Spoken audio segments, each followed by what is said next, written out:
माता की, भारत माता की, छत्रपती शिवाजी महाराज की, धर्मवीर छत्रपती संभाजी महाराज की, भारतरत्न डॉक्टर बाबासाहेब आंबेडकरांचा, हिंदवी स्वराज्याचे सरसंस्थापक छत्रपती शिवरायांना मानाचा मुजरा करतो। भारतीय राज्यघटनेचे शिल्पकार भारतरत्न डॉक्टर बाबासाहेब आंबेडकर यांना मानवंदना अर्पित करतो।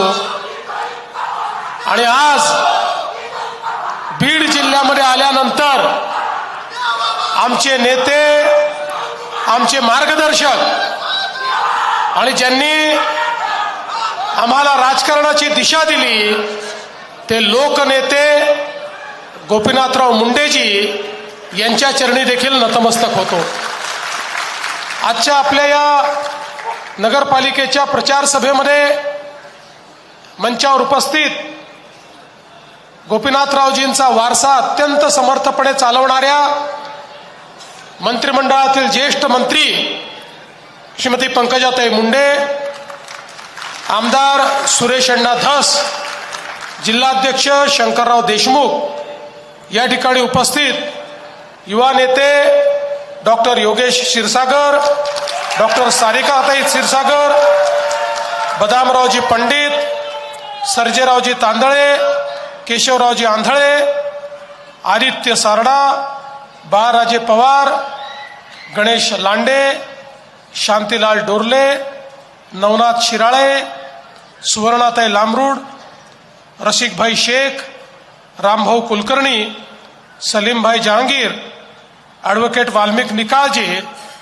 मंचावरील सर्व मान्यवर, या बीड नगरपालिकेकरता आपल्या उमेदवार डॉक्टर ज्योतिताई घुमरे, गेवराईच्या आपले उमेदवार गीताताई पवार, माजलगावचे आपले उमेदवार डॉक्टर संध्याताई मेंढके आणि धारूरचे आपले उमेदवार रामचंद्रजी निर्मळ, या ठिकाणी मंचावर उपस्थित सर्व मान्यवर आणि उपस्थित माझ्या सर्व लाडक्या बहिणींनो आणि तितक्याच लाडक्या भावांनो,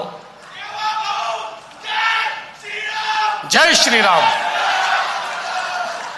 आज मला अतिशय आनंद आहे की नगरपालिकेच्या निवडणुकीच्या निमित्ताने बीडमध्ये आपल्यामध्ये मी उपस्थित आहे। बंधू भगिनींनो, लोकशाहीमध्ये स्थानिक स्वराज्य संस्थेची निवडणूक हा एक उत्सव आहे।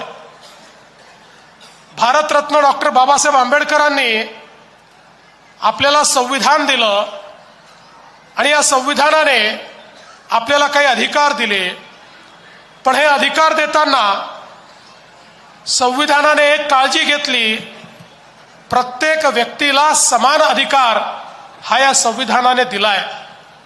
आज या निवडणुकीमध्ये टाटा, बिर्ला, अडाणी, अंबानी यांनाही एकाच मताचा अधिकार आहे आणि आपल्यालाही एका मताचा अधिकार आहे। अशा प्रकारची ही रचना लोकशाहीची झाली आहे। आणि या लोकशाहीमध्ये हा जो मताचा अधिकार दिला आहे तो विवेकपूर्ण वापरण्याची जबाबदारी देखील याच लोकशाहीने आपल्यावर टाकली आहे। आपण बघा, एक काळ होता आपल्या देशामध्ये राजेशाही होती। राजेशाहीमध्ये राणीच्या पोटातून जो जन्म घ्यायचा तो आपला राजा व्हायचा, पण लोकशाहीने सांगितलं राणीच्या पोटातून जो जन्म घेईल तो राजा होणार नाही, मताच्या पेटीतून जो जन्म घेईल तो खऱ्या अर्थानं लोकशाहीमध्ये राज्यकारभार चालवेल। आणि म्हणून आपली जबाबदारी आहे, आपण लोकसभेला मतदान करून आपले प्रधानमंत्री निवडतो, आपण विधानसभेला मतदान करून आपला मुख्यमंत्री कोण होईल हे निवडतो, आणि त्याच वेळी आपण नगरपालिकेला त्या ठिकाणी मतदान करून पुढचे 5 वर्ष नगरपालिका कोणाच्या हातामध्ये द्यायची याचा निर्णय आपण करत असतो। आणि म्हणून ही नगरपालिकेची निवडणूक अतिशय महत्त्वाची निवडणूक आहे। उद्याच मतदान होणार आहे। बंधू भगिनींनो, आपला देश जेव्हा स्वतंत्र झाला त्यानंतर सातत्याने आपण म्हणायचो भारत छोट्या छोट्या गावात राहतो, गावाचं कल्याण म्हणजे भारताचं कल्याण, गावाचा विकास म्हणजे भारताचा विकास, आणि ते सत्यही होतं. पण ते सत्य स्वीकारत असताना जवळजवळ 60-65 वर्ष आपल्या राजकीय व्यवस्थेने आणि आपल्या नेत्यांनी विश्वासात घेतलं नाही की भारत जसा गावात राहतो तसा भारत शहरांमध्ये देखील राहतो. शहरांमध्ये लोक राहतात, त्यांच्याही काही मूलभूत गरजा आहेत, आणि विशेषतः आपण 60-65 वर्ष शहरांकरता कुठल्या योजनाच केल्या नाहीत, शहरांच्या विकासाचा विचार केला नाही. एकीकडे अन्न, वस्त्र, निवारा, शिक्षण, आरोग्य, रोजगार याच्या संधी शोधत लोक गावातनं शहराकडे येत होते, शहराची लोकसंख्या वाढत होती, आणि मग गावातनं आलेल्या व्यक्तीला शहरामध्ये जागा मिळत नव्हती. मग जिथे अतिक्रमण करता येईल तिथे अतिक्रमण करून लोक बसले, झोपडपट्ट्या तयार झाल्या, लोकसंख्या वाढल्यामुळे पिण्याच्या पाण्याचे प्रश्न निर्माण झाले, घनकचऱ्याचा प्रश्न निर्माण झाला, लोकसंख्या वाढल्यामुळे नाल्यांमधनं मैला व्हायला लागला. मग तोच मैला त्या ठिकाणी डास, मच्छर, रोगराई तयार करायला लागला. तोच आपला मैला आपल्या विहिरींमध्ये, नद्यांमध्ये, नाल्यांमध्ये जायला लागला. त्यातनं आपलं जलस्रोत खराब झालं. एकूणच जर आपण बघितलं तर आपली शहरं ही चांगली व्हायच्या ऐवजी वाईट व्हायला लागली. तिचं जीवनमान हे अजून खाली जायला लागलं. पण बंधू भगिनींनो, देशामध्ये पहिल्यांदा मोदीजी देशाचे प्रधानमंत्री झाल्यानंतर मोदीजींनी सांगितलं की या ठिकाणी जसा भारत गावांमध्ये राहतो तसा भारत शहरांमध्ये देखील राहतो. गावाचा विकास जसा आपल्याला करायचा आहे तसा शहरांचाही विकास आपल्याला करायचा आहे. मोदीजींनी सांगितलं देशाचा 65% GDP हा शहरांमध्ये तयार होतो. वस्तू आणि सेवांची निर्मिती, आरोग्य सेवा, शिक्षण या सगळ्या सोयी या शहरांमध्ये आहेत. रोजगाराच्या संधी शहरांमध्ये आहेत. त्यामुळे शहरात गुंतवणूक केली पाहिजे, शहरातलं इन्फ्रास्ट्रक्चर तयार केलं पाहिजे. शहरामध्ये राहणारा गरीब, शहरामध्ये राहणारा मध्यमवर्गीय याच्या जीवनामध्ये परिणामकारक जर आपण बदल केला तर शहराचं जीवन चांगलं होईल आणि अधिक मोठ्या संधी आपल्या शहरांच्या माध्यमातून सुरू होतील. आणि म्हणून पहिल्यांदा देशाच्या इतिहासामध्ये मोदीजींनी शहराकरता योजना तयार केल्या.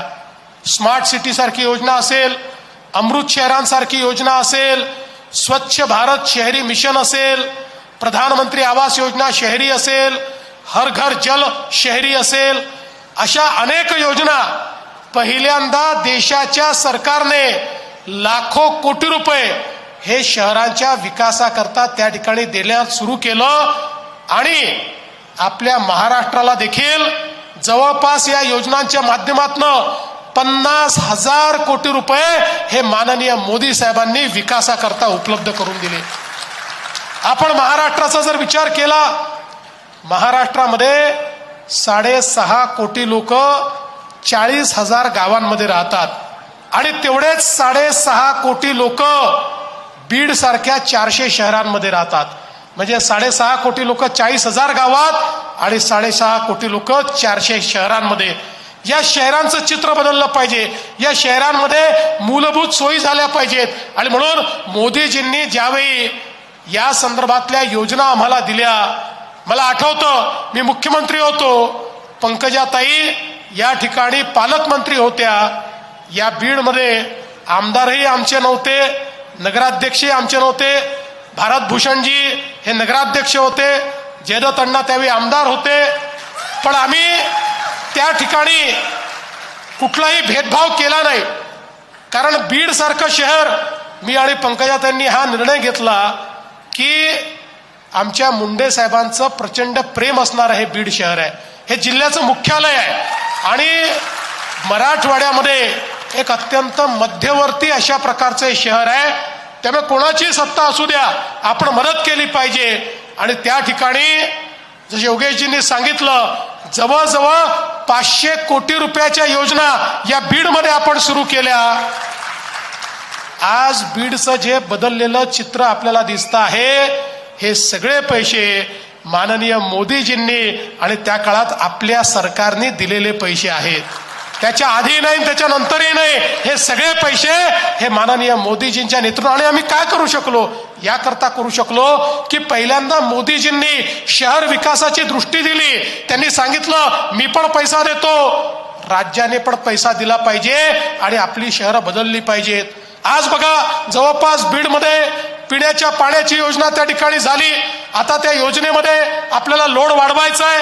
काळजी करू नका, या ठिकाणी आपल्या ज्योतिताई निवडून आल्याबरोबर लोड वाढवण्याकरता 30 कोटी रुपयाची आवश्यकता आहे. ते जर लोड वाढवलं तर या बीडला अतिरिक्त पाणी या ठिकाणी मिळणार आहे. आम्हाला बीडच्या प्रत्येक घरामध्ये माझ्या माता भगिनींनी नळ उघडल्यावर पाणी आलंच पाहिजे, अशा प्रकारचं बीड तयार करायचं आहे. भुयारी गटारी करता आपण पैसा दिला, त्या संदर्भातलं काम काही झालंय, काही चाललेलं आहे. आणि आता वाढीव जो भाग आहे, कारण शहराचा विस्तार झाला, हद्दवाढ आपण केली, हद्दवाढी करता देखील निधी आपल्याला आवश्यक आहे. तोही निधी जसा मागच्या वेळेसही आम्ही उपलब्ध करून दिला, आताही तो निधी आम्हीच उपलब्ध करून देऊ, हा विश्वास मी तुम्हाला देतो. तुम्ही एक गोष्ट लक्षात ठेवा, पंकजाताई या जरी आत्ता पालकमंत्री नसल्या तरी देखील या महाराष्ट्राच्या मंत्रिमंडळातल्या त्या ज्येष्ठ मंत्री आहेत. त्यामुळे त्यांचा शब्द हा या ठिकाणी खाली पडत नाही. त्यामुळे बीडमध्ये त्यांनी मागणी केली आणि सरकारने केलं नाही असं कधीच या ठिकाणी होत नाही. आणि म्हणून या ठिकाणी रस्त्यांची कामं आता 2 टप्प्याचे पैसे आपण दिले, 3ऱ्या टप्प्याचा पैसा द्यायचा आहे. त्याही संदर्भात आपण जी काही योग्य कारवाई आहे ती करणार आहोत. आणि जवळजवळ 6,000 घरं मोदीजींच्या प्रधानमंत्री आवास योजनेतून या ठिकाणी मिळाली आहेत. पण योगेशजी तुम्हाला सांगतो, अजून खूप लोकांना तुम्हाला घरं द्यायची आहेत. तुम्ही घरं का नाही देऊ शकला माहिती आहे? कारण लोकांजवळ जमिनीची मालकी नव्हती, पट्टे नव्हते. 2च महिन्यापूर्वी आपल्या सरकारने निर्णय घेतलाय की झोपडपट्टीत राहणारा किंवा बेघर अतिक्रमणधारी या सगळ्यांचं अतिक्रमण आता आपण नियमित करणार आहोत आणि त्यांना मालकी हक्काचा पट्टा देणार आहोत. आणि तो मालकी हक्काचा पट्टा दिल्यानंतर बेघर आणि कच्च्या घरात राहणारे यांना 2.5 लाख रुपये घर बांधायलाही मोदीजींच्या योजनेतनं आपण देणार आहोत. त्यामुळे माझी विनंती आहे की ज्योतिताईंच्या नेतृत्वात या नगरपालिकेच्या माध्यमातून एकही व्यक्ती बेघर या बीडमध्ये राहणार नाही, अशा प्रकारचा प्रयत्न येत्या काळामध्ये आपल्याला करायचा आहे. खरं म्हणजे पंकजाताईंनी आता एक मिशन हातामध्ये घेतलेलं आहे आपल्या नद्या स्वच्छ करण्याचं. आम्ही त्या संदर्भात एक वेगळी अथॉरिटी तयार केलेली आहे. त्यांच्या मंत्रालयाच्या अंतर्गतच एक अथॉरिटी तयार केली आहे आणि आता केंद्र शासनाची मान्यता घेऊन एक नदीचा एक चांगला प्लॅन या महाराष्ट्रामध्ये आम्ही करणार आहोत. आणि ज्या ज्या गावातनं नद्या जात आहेत आणि ज्या ज्या आपल्या प्रमुख नद्या आहेत त्याचं शुद्धीकरण करायचं आणि गावामध्ये रिव्हरफ्रंट तयार करायचे, अशा प्रकारचं एक जलशुद्धीकरणाचं मिशन आपण हातामध्ये घेतलं आहे. त्यामुळे मला विश्वास आहे, आणि विश्वास काय मला हे माहितीच आहे की ज्यावेळी त्या संदर्भातलं मिशन आम्ही सुरू करू त्यावेळी पंकजाताई माझ्याकडे फाईल पाठवताना सगळ्यात वर बिंदुसराचंच नाव लिहून पाठवणार आहेत. याबद्दल माझ्या मनामध्ये कुठलीही शंका त्या ठिकाणी नाही. आणि म्हणून आपल्याला एक विश्वास देण्याकरता आलो आहे की इतके वर्ष या नगरीमध्ये आम्ही मागे राहिलो कारण आम्ही कधी कमळ पुढे केलं नाही. आम्ही सगळे मित्रांना सोबत घेऊन अजूनही आमचे मित्र आहेत, शत्रू कोणीच नाही आहे. पण आता ही वेळ आलेली आहे की मोदीजींची जी दृष्टी आहे, त्यांचं जे विजन आहे, हे थेट या बीडमध्ये लागू करता आलं पाहिजे.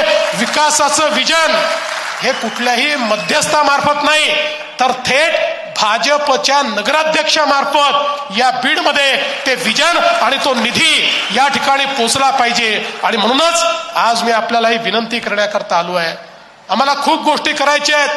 मी इतके दिवस झाले या ठिकाणी या संपूर्ण नगरपालिकेचा प्रचार करतोय, पण या सगळ्या प्रचारामध्ये मी कधी कुठल्या पक्षावर टीका केली नाही, कुठल्या नेत्यावर टीका केली नाही. याचं कारण ते करण्याची आवश्यकता नाही आहे. आमच्याकडे एक विजन आहे, आमच्याकडे एक आराखडा आहे. शहर कसं सुधारायचं या संदर्भातली माहिती आमच्याकडे आहे, आम्ही केलेलं आहे आणि आम्ही करणार आहोत. त्यामुळे मी तुमचं एक सकारात्मक मत या ठिकाणी मागण्याकरता आलो आहे.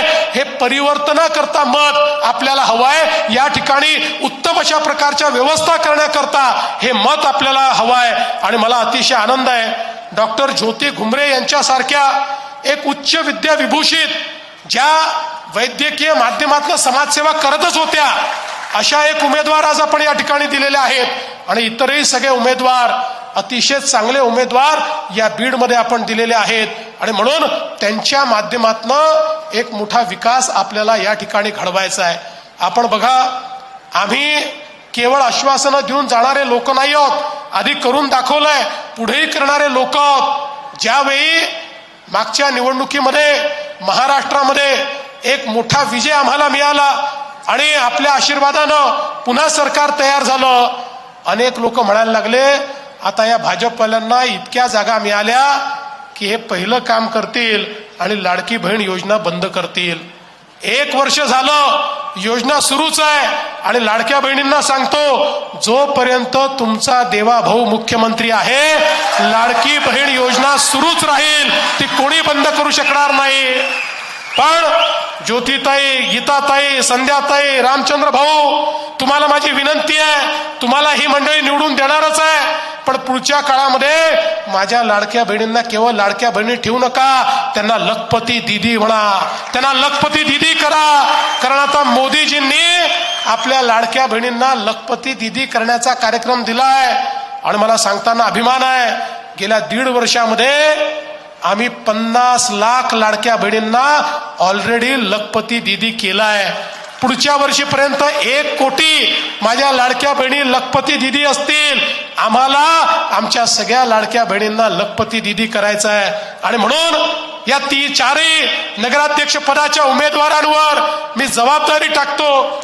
आम्ही सगळे तुमच्या पाठीशी आहोत. पंकजाताई असतील, योगेश दादा असतील, सुरेश भाऊ असतील, मी असेल, बदामरावजी असतील, आम्ही सगळे तुमच्या पाठीशी आहोत. तुम्ही आमच्या लाडक्या बहिणींच्या पाठीशी उभ्या राहा. आणि या ठिकाणी योगेशजींनी सांगितलं उमेद मॉल तयार झाला पाहिजे. आमच्या बचत गटांकरता या ठिकाणी एक मॉल बांधण्यात आला पाहिजे. मी आजच तुम्हाला आश्वासन करतो की जरूर या बीडमध्ये एक बचत गटांच्या वस्तूंच्या विक्री करता आपण मॉल बांधू आणि या आमच्या महिलांच्या हाताला काम देऊ. बंधू भगिनींनो, मी आपला अधिक वेळ घेणार नाही. तुम्हाला एवढीच विनंती करण्याकरता आलो आहे, उद्याचा दिवस महत्वाचा आहे. उद्या सगळ्यांना मतदानाला जायचं आहे. कमळ चिन्ह आपल्याला माहिती आहे.